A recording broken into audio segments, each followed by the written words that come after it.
if you've ever looked at our church or our logo, it's that double cross, if you will. And I always say the brown cross is the cross of that He's given me to carry, the cross for fathering, and then the golden cross on top is the cross of Christ that empowers us. Yes. And I feel like you've taken up that cross. Welcome to the Faithful Fathering Podcast. Thank you for joining us. This is Rick Wirtz, founder and president of Faithful Fathering, where we work to encourage and equip dads to be faithful fathers. Our vision is to engage dads in raising a godly generation and reinvigorate the church on the fathering front.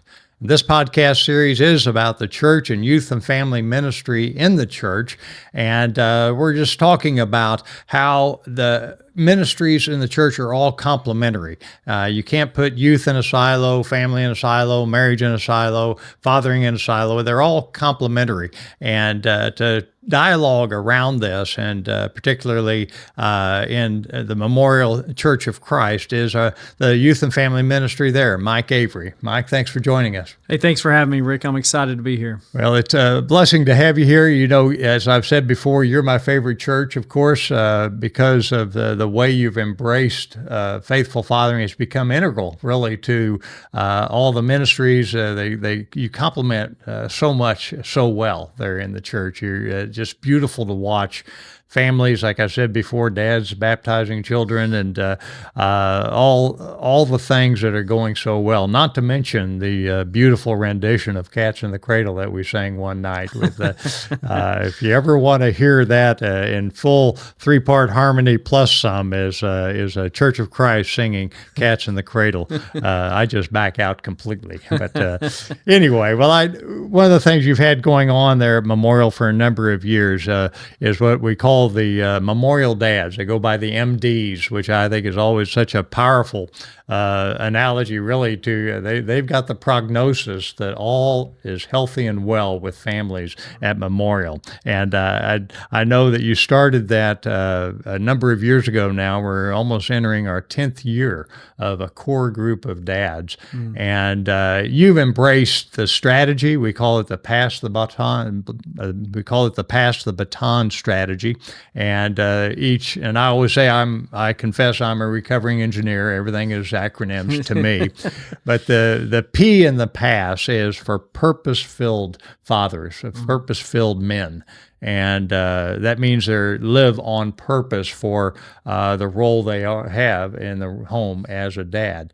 And you've got, and that's what the core group or the lay leadership team of dads in the church are all very purpose-filled. That's what we're looking for. You've got a fabulous group there. We've seen it change over the years. Some have rotated off, some have rotated in. What's some of the keys for your core group that you've seen that has been very important?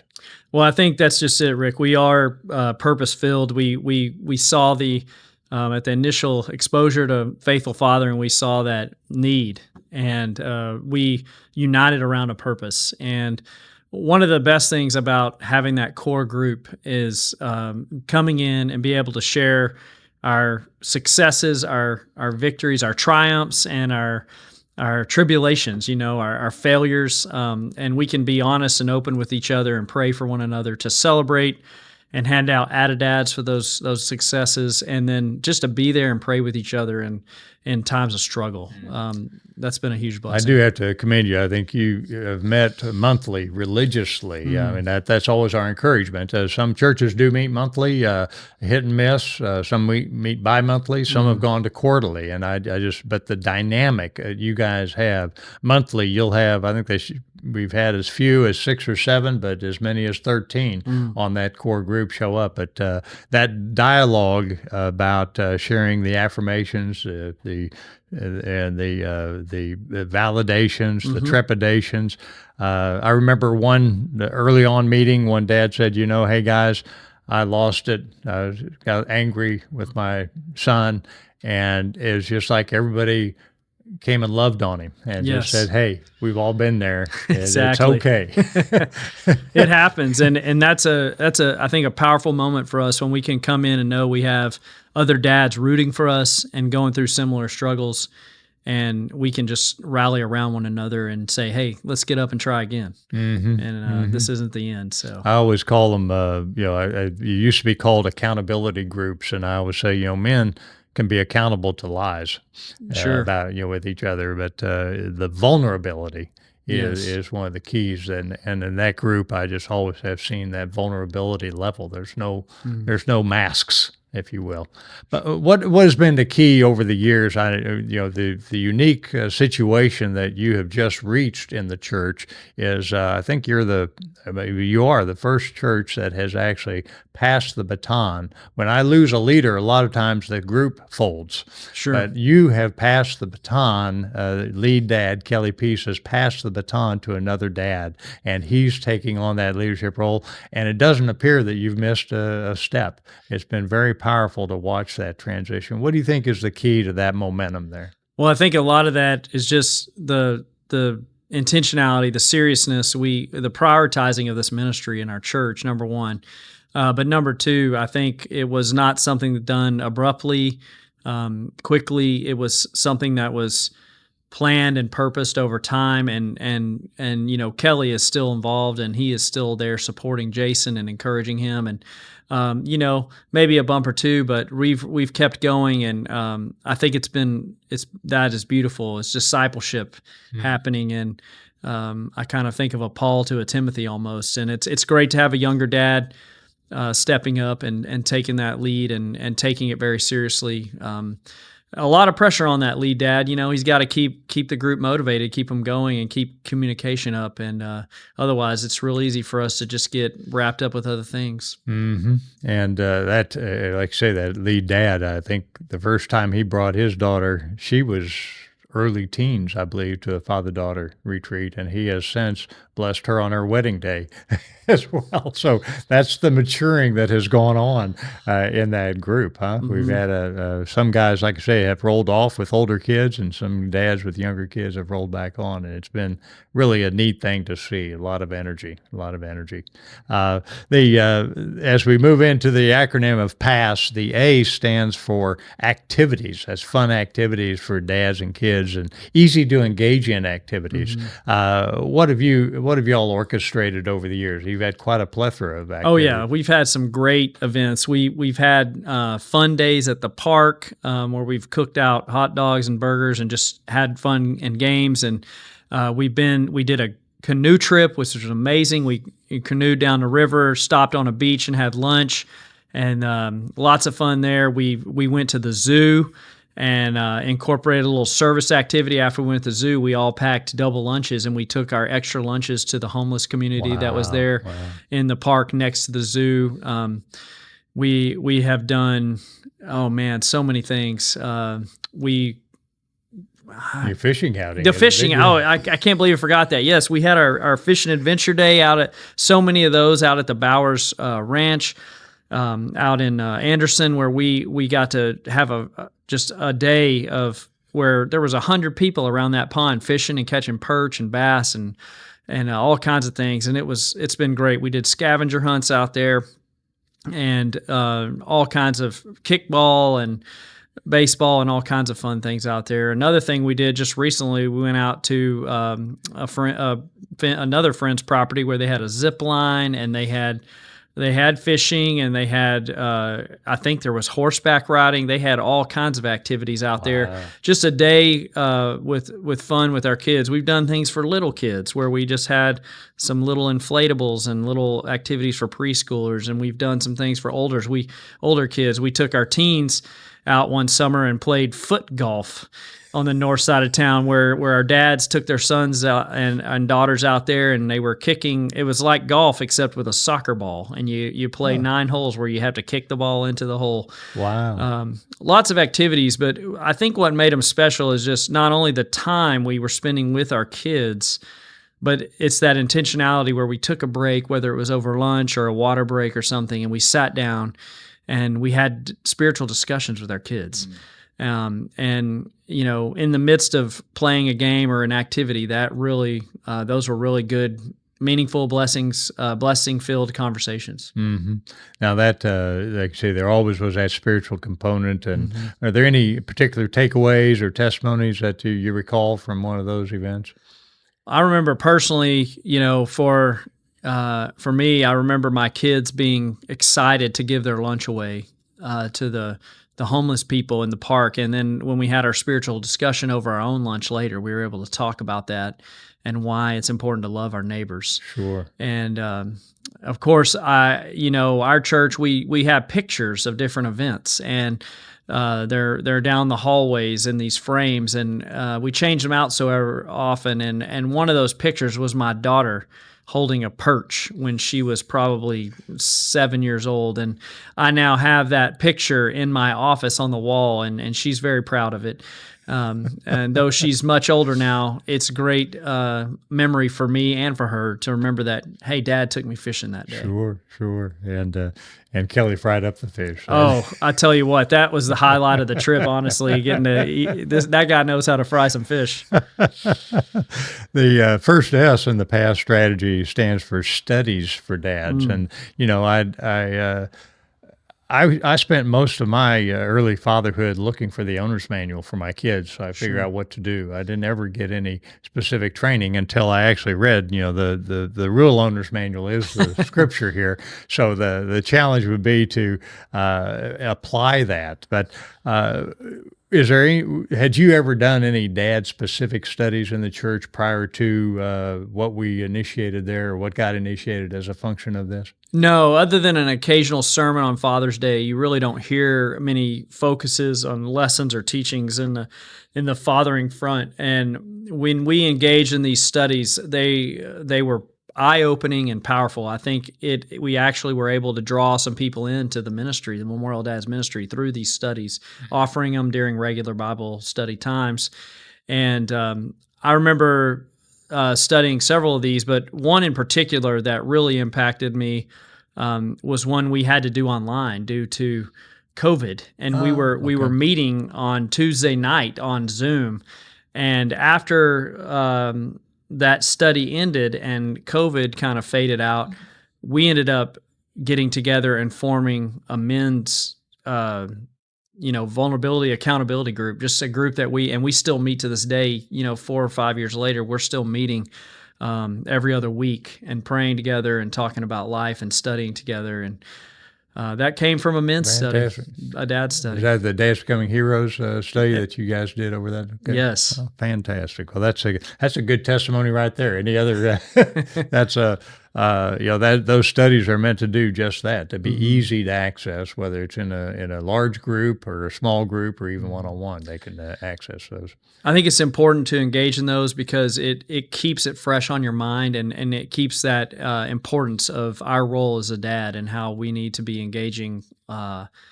It's not on a daily basis. It's very important to go on those events and those retreats, but it's the day-to-day that's really going to count. Mm-hmm. Well, those dads, just as a plug for that study, we can, on our website, faithfulfathering.org, on the For Dads button, you can actually access all the studies. We got 3 studies that are video-led now. Download the PDF. So wherever you are, if you want to do a study on your own, if you want to grab a battle buddy and do a study with a friend, or if you want to do a group in your church, that's one way you can help initiate a fathering movement in your church, is utilizing those studies that we intentionally designed to be easy to access. So that's good to hear that that's what was instrumental on my journey as well. When I first connected with a dear friend, mentor of mine, Dr. Ken Canfield. He ran the National Center for Fathering, and he had a trainer by the name of Ron Nichols that headed up workshops for dads. And I would go to anything I could get to be a sponge around those guys to try to pick things up. So that's good to hear that I've passed that baton on. Yes. That's the second S is we've talked a little bit about the retreats, but it's called staying connected. One of the challenges dads face, I think, as you know, particularly with girls, they'll always be our little girl, won't they? But if we try to relate to them and talk to them like little girls as they mature, we can cause some problems, right? Sure. So maturing in relationship with our kids as they mature requires some pretty intentional time together. And we've talked a little bit about, but share a little bit more about how those things have worked for dads at Memorial, that these retreats have opened the door for continuing to build and connect to a new level of relationship. Sure. When we go on these retreats, I think it's exciting to see dads giving up a weekend, or not giving up a weekend. Really, they're prioritizing a weekend to be with one of their children. A lot of events we do, it's a dad and you bring all your kids, but on these particular events, you pick one child, and the next time you take the next child, but just spending that one-on-one time with your son or your daughter, it does worlds of good for your relationship, because you put down the cell phones, you get away from the TV and all the sports, and you're with your child in a retreat type setting, and you're doing engaging activities, and at a campground, not everything's right there together, and so you're walking. And on those walks, you're getting to have conversations and talk about life. And it's really a good reset point in your relationship, but also in your priorities in your own lives, and how you can spend more time like that together throughout the year. I remember several of those conversations just walking along the dirt roads between the horseback riding and the zip line, and talking to my daughter, or between the laser tag and the pipe slide with my son, having those conversations, and just watching their excitement to just spend time with me, and I was excited to be with them, and building those rockets. We built those water bottle rockets to launch, and they took so much pride in those, and that was a lot of fun. But just making those memories, those rockets, they're not the prettiest thing to look at, but I have 3 of them in my cabinet in the living room. My daughter won't throw them away. She's attached to them, every one we've made, and but those are those intentional moments to stay connected with our kids are good. And we have, as a family, have not just limited ourselves to the scheduled retreats, and now we make efforts to stay connected and do intentional weekends together other times. Right, and I know you date your daughters. We date our sons too, Sure, right? sure. And I know it always encouraged me to see dads commit other one-on-one time. Whether it's teaching their children how to drive, or those college trips, or whatever the case. Anytime we have one-on-one, and I do like to reemphasize that it is one-on-one time. I have a story of one dad that had 4 daughters, and he called me up and said, "Hey, can I bring all 4 of my daughters?" And I said, "No." Yeah. 5 years later, he blessed his last daughter, because there's 1 year in there we didn't have a retreat. But 5 years later, he blessed his last daughter, and afterwards he says, "Dads, I want to share something with you." And he said that he had called me 5 years earlier and shared the story that I had told him. No, he says, he really ticked me off. Yeah. I wanted to check the box that I'd taken all my daughters on this retreat, but now all those daughters have been through college, and each one have written him a letter of how important that weekend was. Wow. And what they were in their relationship, in their journey. And again, it wasn't a healing of anything, but it was a solid marker Yes. of their relationship. And the fact that Dad would commit that weekend. Now I know Memorial and the Churches of Christ also have the Trek experience across the summer. I know that's pretty powerful as well. Talk a little bit about that. Yeah, so it's just a week in the summer where we take our high school students out into the mountains, either in Colorado or New Mexico, and we spend a week low impact backpacking. We pack it in, we pack it out, leave no trace, and we spend a week in the woods, and we're camping in tents, and we're cooking on propane stoves, and we're backpacking and carrying all our gear, rain or shine, and we make a summit attempt on a mountain. This year, we're looking forward to climbing another 14er and taking our kids up there. And what it turned out to, originally it was a lot of teenagers and a few volunteers, and now it's become a thing where dads and sometimes a mom will volunteer to step in and go. And honestly, out of all of our experiences, that's one of the best for a father-child experience, to be going through something that's tough for dad and for daughter, Right. or dad and for son, and they can help each other out, encourage one another, and go through a challenge together, and get out of their comfort zone together. But just spending that time on the trail, just talking, and sometimes just making it one step at a time to keep going. Right. And it's been a huge blessing to many fathers and their children. Fantastic. Well, that's again, that's the way all the ministry is complementary to encourage that time, that relationship building, that strength. Now, when we talk about pass the baton, of course, the baton is another set of acronyms. Another acronym that I use, and that's how I measure the progress of a church. And that there's 2 points per letter, where B is beginning to see the need, so that's an easy 2 points. A is assimilating the core group, which you guys did immediately, so you had 4 points. T is transferring translating into the transforming into the strategy to implement the activities and the studies and what have you.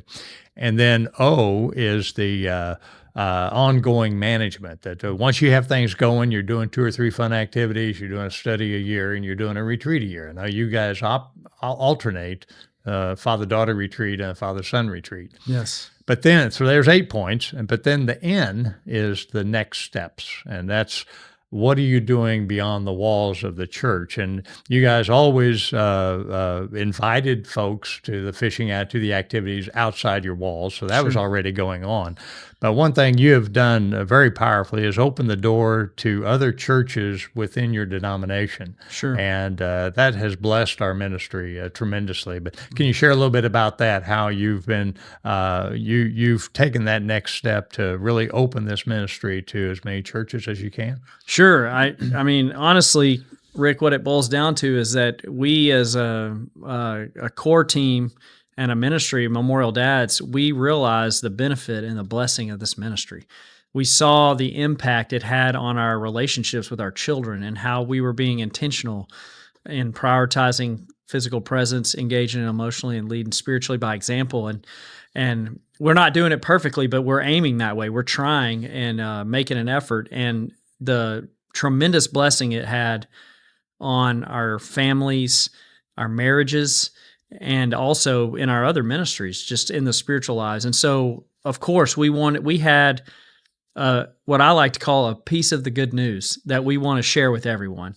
And for me personally, this ministry changed my life as a dad. I was on autopilot before, and as a dad, I wasn't really doing anything horrible, but I just wasn't intentional about my fathering and leading my children spiritually. And this ministry was such a blessing that I wanted to share it with all my friends. I have a network of friends in ministry through the years, and also friends at other churches, and I wanted them to have the benefit of it. And so some of them would come on a retreat and experience it, and they're like, hey, I need to take this back to my church. And we've been able to help encourage those guys to start the ministries, their fathering ministry at their congregation, in their groups. And I hope to continue to do that. I really do think that this is of utmost importance for us as dads. Well, you are a blessing. I appreciate that. And that kind of points me to a scripture that I want to reference here, because if you've ever looked at our church or our logo, it's that double cross, if you will, that and I will say the brown cross is the cross of that he's given me to carry, the cross for fathering. And then the golden cross on top is the cross of Christ that empowers us. And I feel like you've taken up that cross. But the passage I always like to reference is actually in Luke. It says, if anyone would come after me, he must deny himself, take up his cross daily, and follow me. So that whole idea of picking up the cross and understanding the cross, the Lord's going to give you the strength you need to carry on. Absolutely. And so it's been a blessing to have you as a partner in ministry, and to encourage and equip dads of Memorial and beyond by His grace and for His glory. Thank you, brother. Go ahead. Hey, thank you so much for having me today on the podcast. But I also want to say thank you, Rick, for the work you do in equipping and empowering dads to be the dads this next generation needs. It changed my life. It's changed many dads' lives. I know God, through the Holy Spirit, worked in changing your life and helping you to become a faithful father. And of course, we give all the glory to God for His work, and we just pray that this ministry continues and thrives and expands to churches like yours around and groups of men that meet around the country and around the world. We hope that we can all become faithful fathers. That's the dad you're called to be, and that's the dad the next generation needs. God bless, Godspeed.